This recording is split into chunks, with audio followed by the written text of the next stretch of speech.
यानी भगवान यहाँ खत्म होता है। यही लिखा था एबी के काटा मोनेस्ट्री के उस खौफनाक दरवाजे पर, जिसके सामने दो नन्स खड़ी थी। उनके पास अंदर जाने के अलावा कोई चारा नहीं था। एक नन ने दूसरी से कहा, आज हमें अपनी लाइफ सैक्रिफाइस करनी ही होगी, वरना इस दुनिया में कोई भी जिंदा नहीं बचेगा। उन दोनों ने उस दरवाजे को खोला और काटा मोनेस्ट्री के अंदर चली गई। वहां उनका इंतजार एक भयानक दिखने वाली नन कर रही थी, जिसका नाम वैलिक था। वैलिक ने एक नन पर हमला करके उसे वहीं मार डाला। मरते मरते उस नन ने दूसरी नन को एक चाबी दी और कहा कि उसे ही ये करना होगा। दूसरी नन ने वो चाबी ली और किसी चीज की तरफ भागी, लेकिन इससे पहले कि वो कुछ कर पाती, वैलिक उस पर भी हमला करने लगी। लेकिन वो वहां से भाग गई और इससे पहले कि वैलिक उस तक पहुंचती, उसने फांसी लगाकर खुद को मार डाला।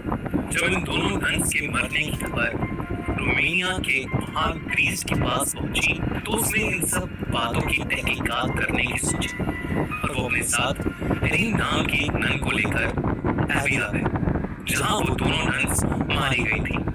सिस्टर एरीन के पास एक खास ताकत थी। उन्हें बहुत से विजन्स आते थे, जिसकी मदद से वो किसी अनहोनी को पहले ही देख लेती थी।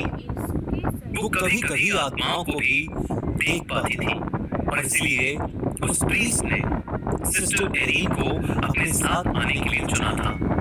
वो प्रीस्ट और सिस्टर रात के समय एबी के पूरे काटा मोनेस्ट्री की छानबीन कर रहे थे। जैसे ही वो मोनेस्ट्री में घुसे, उन्हें काफी अनईजी सा महसूस होने लगा। अचानक उस पुराने खंडर में ये सफेद लिबास में कुछ मॉन्क्स की प्रोजेक्शंस इधर से उधर जाते हुए दिखी। थोड़ा आगे गए तो वहां ऑब्जेक्ट्स अपने आप इधर से उधर हो रहे थे। ये देख के उन दोनों को समझ आ गया कि जरूर इस जगह पर शैतानी साया है। तभी एक कोने में उस प्रीस्ट को वो नन दिखी जिसने फांसी लगाकर खुद को मार डाला। उसकी गर्दन टूटी हुई थी और उसका मुंह आधा सड़ चुका था। अचानक उस नन ने अपनी आंखें खोली और उस प्रीस्ट पर हमला करके उसे एक कॉफिन में कैद कर दिया। दूसरी तरफ सिस्टर एरीन एबी के काटा मोनेस्ट्री में रह रही एक नन से टकरा गई। उससे बात करने पर मालूम हुआ कि बहुत समय पहले वहां पर एक एक्सोर्सिज्म किया गया था, जिसके दौरान हमारी दुनिया में पोर्टल खुल गया था। उसी पोर्टल की मदद से कुछ शैतानी आत्माएं हमारी दुनिया में आने लगी थी।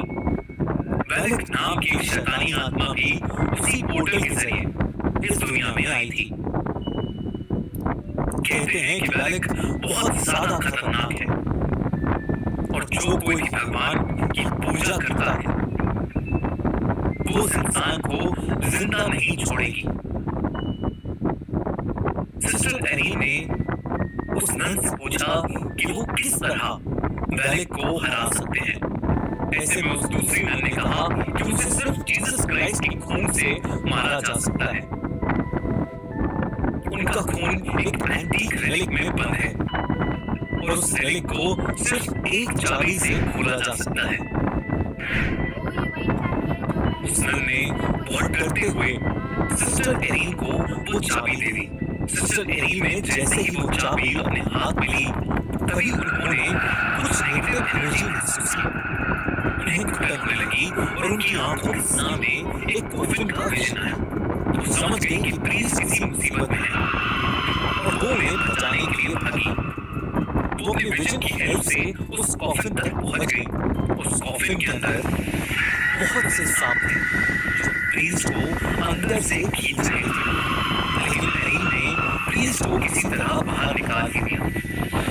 जैसे ही प्रीस्ट बाहर निकले, सिस्टर एरीन ने देखा कि उन सारे सांपों के बीच वैलिक लेटी हुई थी, जो कि प्रीस्ट को बाहर नहीं जाने दे रही थी। इससे पहले कि वो कुछ समझ पाते, वैलिक अचानक से गायब हो गई। सिस्टर एरी ने प्रीस्ट को वो चाबी दी और उन्हें बताया कि वेलेक को कैसे खत्म किया जा सकता है। प्रीस्ट ने पूछा कि उसे ये सब कैसे पता लगा। सिस्टर एरी ने कहा कि एबी की कार्टा मॉनेस्ट्री में रहने वाली एक नन ने उसे ये सब बताया। इस पर प्रीस्ट ने कहा कि कार्टा मॉनेस्ट्री में तो कोई भी नहीं रहता, वो तो पूरी तरह से उजड़ा हुआ। सिस्टर एरी ने सुनकर बहुत चौंक गई। इसका मतलब ये चाबी उन्हें जिसने दी थी वो भी एक आत्मा ही थी जो वेलेक को हराने के लिए उनकी मदद कर रही थी। प्रीस्ट ने उस चाबी की मदद से कुछ मंत्र पढ़े जिससे उन्हें पता लग गया कि वो एंटीक रेलिक कहां पर है जिसमें जीसस क्राइस्ट का खून था। प्रीस्ट ने सिस्टर एरीन से कहा, आज हमें अपनी बलि देनी ही होगी वरना इस दुनिया में कोई भी जिंदा नहीं बचेगा। वेलेक उनका वही इंतजार कर रही थी। जैसे ही वो अंदर घुसे वेलेक ने प्रीस्ट को पकड़ लिया। सिस्टर एरीन ने उनके हाथ से चाबी ली और अपने विजन की मदद से उस एंटीक रेलिक को खोज निकाला। तो प्रीस्ट मंत्र पे मंत्र पढ़े जा रहा था लेकिन वेलेक पर मानो कोई असर ही नहीं हो रहा था। अंत में उसने प्रीस्ट को बड़ी बेरहमी से मार डाला। वो सिस्टर एरीन के पास आ गई थी लेकिन सिस्टर ने उस रेलिक को खोज लिया था। वेलेक ने सिस्टर को उनकी गर्दन से उठा लिया लेकिन सिस्टर ने जल्दी से जीसस का खून वेलेक के ऊपर फेंक दिया। देखते ही देखते वेलेक बुरी तरह से जलने लगी। वो जोर-जोर से चिल्लाने लगी और वहां से गायब हो गई। सिस्टर एरीन जमीन पर गिर पड़ी।